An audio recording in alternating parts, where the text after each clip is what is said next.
السلام علیکم رحمۃ اللہ وبرکاتہ. مجھے آپ سے یوگا کے ریلیٹڈ السلام علیکم رحمۃ اللہ وبرکاتہ. مجھے آپ سے یوگا کے ریلیٹڈ کوشچنس پوچھنا تھا.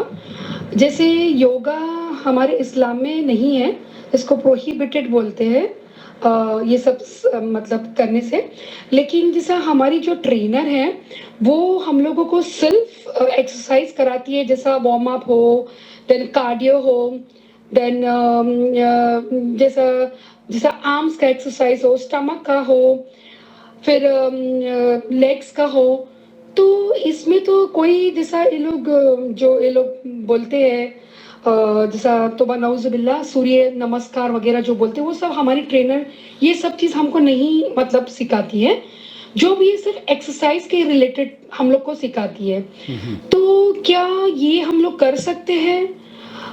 مطلب یہ سوریہ نمسکار وغیرہ یہ تو سب ہم لوگ نہیں کرتے، صرف جو بھی فوکس کرتے وہ صرف ایکسرسائز ہے. تو یہ تو ہم لوگ کر سکتے ہیں نا، اس میں تو کوئی پروہیبیشن تو نہیں ہے نا؟ پلیز کیا آپ اس کے بارے میں ہم کو بتا سکتے ہیں؟ جزاک اللہ خیرن کثیرن.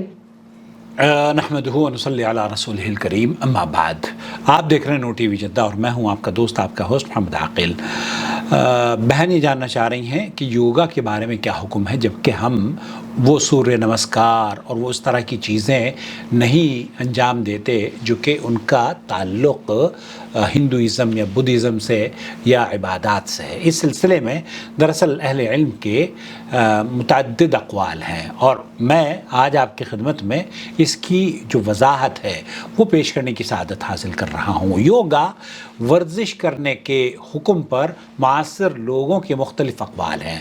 بعض کا خیال ہے کہ اس کی قطعاً اجازت نہیں ہے، بعض کا خیال یہ ہے کہ بغیر کسی تحفظات کے جائز ہے، جبکہ کچھ نے اس کے بعض آسن کو یعنی پوز یا اس کے طریقہ کار کو جائز اور دیگر کو ناجائز کہا ہے. چنانچہ انہوں نے شریعت کے مطابق آسنوں کی اجازت دی ہے، اور جو شریعت کے خلاف آسن ہوتے ہیں یا ایکسرسائزز ہوتی ہیں ان سے روکا ہے.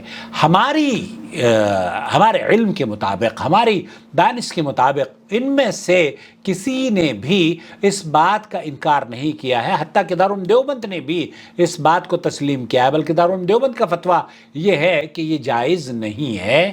اس کی متعدد اسباب انہوں نے بھی نقل کیے ہیں جو کہ یہاں شیخ صالح المنجد نے نقل کیے ہیں. وہ یہ کہ کسی نے بھی انکار نہیں کیا ہے کہ یہ عمل اصولی طور پر بت پرستی سے یا ہندو عقائد پر مبنی ہے، ہندو عقائد سے منسلک ہے، اور پھر بدھ مت سے تعلق بھی رکھتا ہے. لہذا جن لوگوں نے ہر صورت میں اس کی اجازت دی ہے انہوں نے اس میں سے ہر وہ چیز ختم کر دی ہے جس کا عقائد اور روحانی معاملات سے تعلق ہے، اور اس کے جواز کا فیصلہ اس بنیاد پر دیا کہ یہ محض جسمانی ورزش ہے. اور جن لوگوں نے اسے منع کیا ہے تو انہوں نے اس کی اصل بنیاد مذہبی بنیاد اور مشرکوں سے مشابہت کی وجہ رکھی ہے، اور اسی لیے منع قرار دیا ہے، جس سے جسم کو پہنچنے والے نقصان اور دیگر وجوہات کو بھی انہوں نے فراموش نہیں کیا ہے.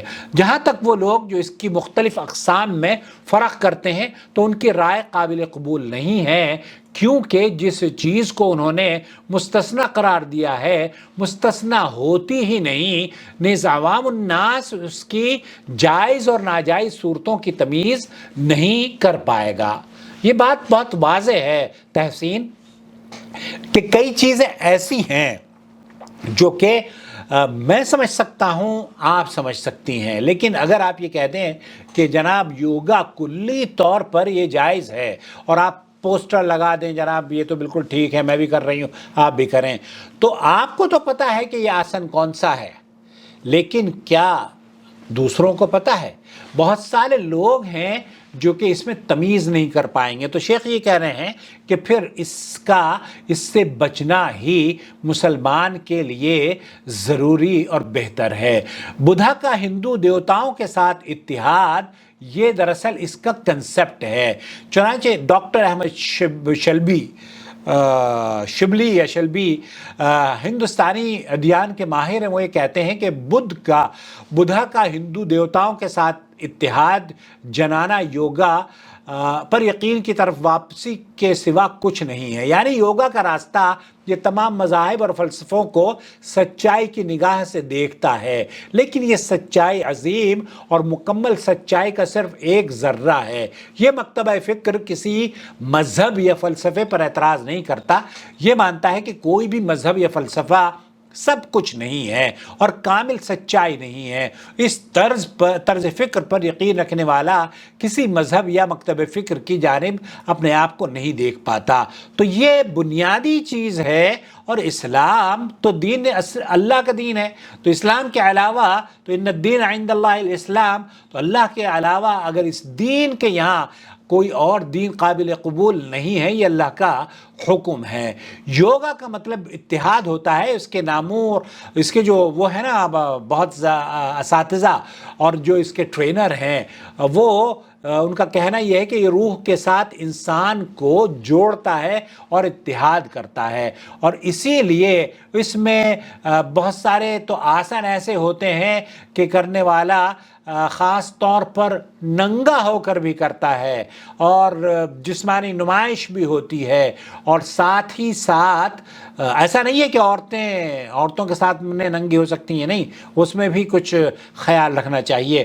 تو سورج کے سامنے جھکنا اور طلوع آفتاب کے وغیرہ طرح طرح کے آسن کرنا، یہ تمام چیزیں اسلام نے ان کو جائز قرار نہیں دیا ہے. خلاصہ کلام یہ ہوا کہ مسلمان کے لیے یوگا بالکل جائز نہیں ہے. اور یہی بات میں آپ کو لے کر چلتا ہوں. شیخ السعیدان ہیں، وہ بھی یہی فرما رہے ہیں. دیکھیے کہاں ہیں وہ رہے، ولید بن راشد السعیدان. فإذا هي ليست رياضة مجردة عن شوائب دينية عقدية فاسدة، بل هي رياضة ممزوجة بشيء من العقائد الفاسدة ومن الطقوس الدينية الكاسدة التالفة. فبناء على هاتين العلتين یہاں شیخ فرما رہے ہیں کہ چونکہ یہ صرف ریاض یہ کھیل ہی نہیں ہے، بلکہ اس کا تعلق دراصل کھیل اور ورزش کے ساتھ ساتھ عقائد سے بھی اس کو جوڑا گیا ہے.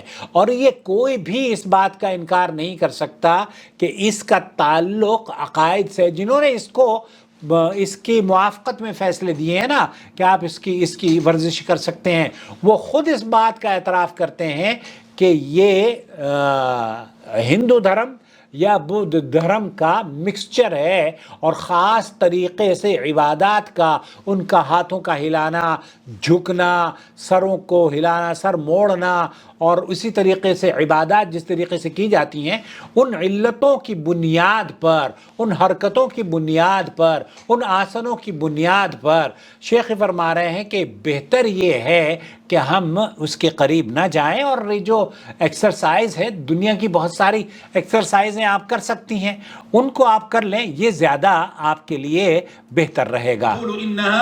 تحرم فلا يجوز للمسلم ان يمارسها والله تعالى اعلى واعلم. تو شیخ فرما رہے ہیں کہ مسلمانوں کے لیے جائز نہیں ہے کہ اس طرح کی ایکسرسائزز میں اپنے آپ کو پارٹیسپیٹ کریں یا اس طرح کی ایکسرسائز میں خواتین اور حضرات حصہ لیں. مجھے امید ہے کہ وضاحت ہو گئی ہوگی. والسلام علیکم ورحمۃ اللہ وبرکاتہ. آپ کا بھائی محمد عاقل، جدہ سے، مملکت سعودی عرب.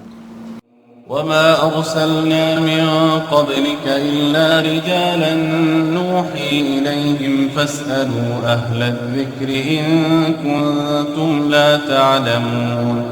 بالبينات والزبر وأنزلنا إليك الذكر لتبين للناس ما نزل إليهم ولعلهم يتفكرون. أفأمن الذين مكروا السيئات أن يخسف الله بهم الأرض أو يأتيهم العذاب من حيث لا يشعرون.